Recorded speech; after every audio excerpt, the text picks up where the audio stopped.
Sirih berlipat, sirih pinang. Sirih dari Pulau Mutiara. Pemanis kata, selamat datang. Awal bismillah, membuka bicara. Assalamualaikum dan salam sejahtera. Bersua lagi kita di dalam forum Om Bahasaku pada hari ini.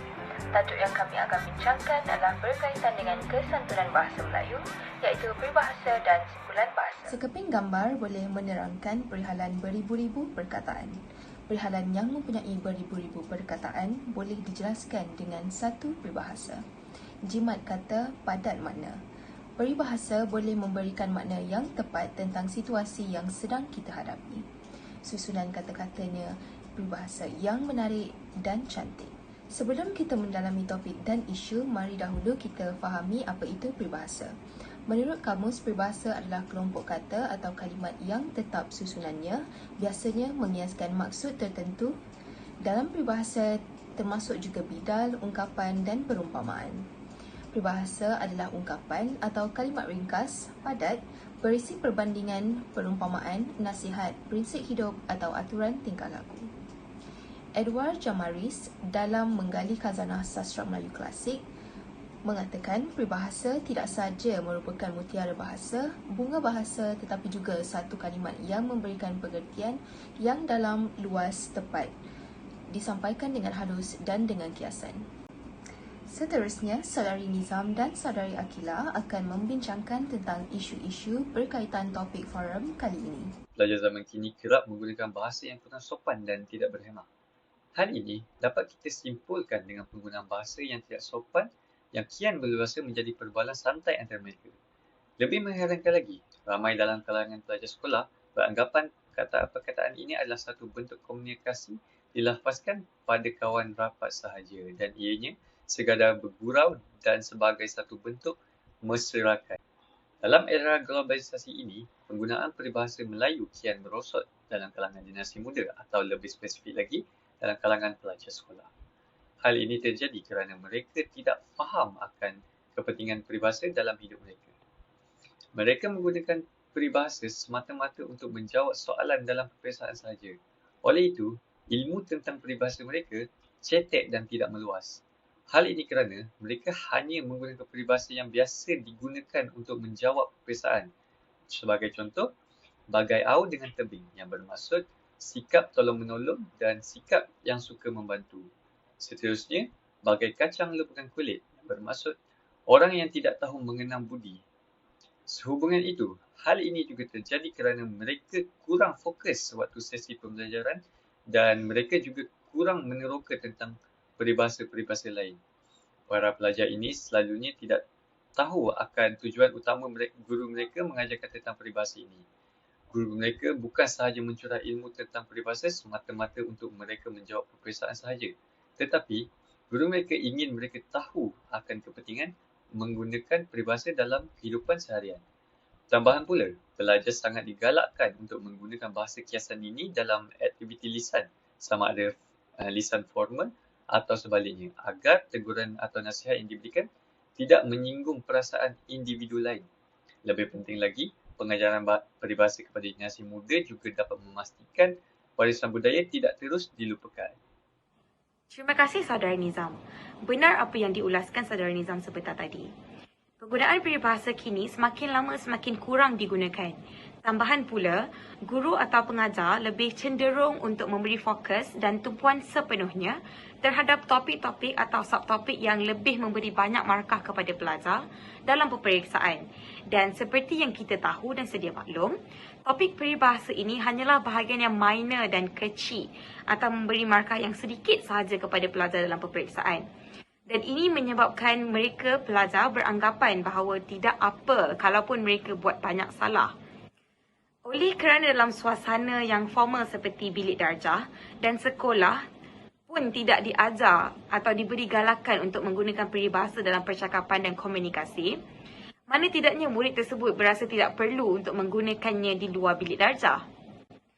Jika kita lihat pada masa kini, masyarakat tidak lagi menggunakan peribahasa. Antara sebab-sebab yang mereka berikan adalah kerana ianya terlalu formal, terlalu bahasa Melayu bagi mereka.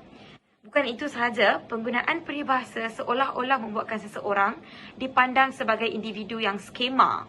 kerana penggunaan bahasa yang puitis, tersirat dan berseni itu dianggap tidak mesrerakan dan menimbulkan jurang di antara seseorang dengan individu yang lain. Inilah yang mereka katakan terlalu formal untuk penggunaan bahasa seharian yang kini hanya berlandaskan bahasa pasar dan juga carutan yang semakin hari semakin dijadikan kebiasaan. Seperti yang sudah saya katakan, mana tidaknya kalau di dalam suasana yang formal seperti sekolah pun tidak diajar penggunaannya itu, apatah lagi kalau persekitaran yang tidak formal seperti percakapan dan komunikasi seharian kita. Maka jelaslah bahawa kenapa ataupun mengapa peribahasa tidak lagi digunakan kerana perspektif-perspektif atau pandangan-pandangan masyarakat kini bahawa penggunaannya itu adalah terlalu formal dan tidak mesrerakan. Hari cerah kerana mentari bersinar semenjak pagi. Terima kasih ku ucapkan kepada saudari. Baiklah, isu berkaitan penggunaan peribahasa dan simpulan bahasa telah pun dibahaskan oleh saudari Nizam dan juga saudari Akila. Jadi, adakah kita akan hanya berpeluk tubuh serta menerima bahawa ianya satu realiti yang terjadi dalam kalangan kita, terutamanya mereka yang menggelarkan dirinya berbangsa Melayu? Ianya seperti mengimpikan kehidupan yang indah tetapi hanya dilepaskan pada mulut sahaja dan bukannya tindakan.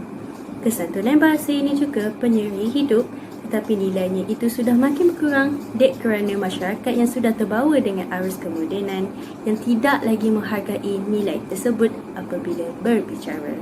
Maka di sini saya akan membentangkan solusi bagi isu kita. Anak muda kita sekarang sangat gemar bukan untuk mendengar irama dan melodi lagu. Dan semestinya ada juga yang menghayati karya si penyanyi atau penulis lagu. Jadi, bukankah ini satu idea yang bernas sekiranya industri muzik Malaysia menggalakkan penggiat seni menerapkan peribahasa, simpulan bahasa atau bahasa-bahasa indah di dalam lirik mereka? Ia merupakan satu penyelesaian yang sangat dekat dengan minat orang muda sekarang. Bukan itu saja, ini akan menjadi satu cara yang unik dan baru untuk anak muda menghayati dan mempelajari bahasa kita dengan lebih mendalam. Selain itu, akhbar kita kini kebanyakannya sudah berada dalam talian. Maka orang ramai pasti akan mengikuti isu semasa di situ berbanding membeli surat khabar itu sendiri. Akhbar juga sebenarnya memberi pengaruh yang besar kepada pembaca. Jadi mungkin syarikat akhbar boleh memperkasakan lagi penggunaan peribahasa dan seumpama dengannya agar kewujudannya tidak lupus daripada minda atau pengetahuan masyarakat. Sebagai contoh, yang kita boleh lihat di sini, ada akhbar yang menggunakan bahasa ini sebagai tajuk dan juga di dalam kandungan akhbar. Banyak lagi cara untuk mengatasi isu penggunaan peribahasa dan simpulan bahasa di dalam komunikasi. Tetapi apa yang disebutkan sebentar tadi sangat relevan bagi zaman yang giat membangun ini. Itu sahaja daripada saya. Kembali semula kepada saudari Alisha untuk mengakhiri forum kita pada kali ini. Silakan saudari. Sebagai penutup untuk video ini, haruslah kita akui bahawa pentingnya penggunaan peribahasa terutamanya kepada masyarakat Malaysia. Dr. Samsina Abdul Rahman, pensyarah di Universiti Putra Malaysia, menyatakan penggunaan peribahasa tidak lagi diamalkan bangsa Melayu kini berpunca daripada lunturnya semangat cinta akan bahasa Melayu. Semoga dengan usaha yang telah kita bincangkan tadi, semoga bukan sahaja dapat memberikan pelajar kita grade yang cemerlang, tetapi juga rasa cinta dan bangga terhadap budaya, bangsa dan bahasa mereka sendiri.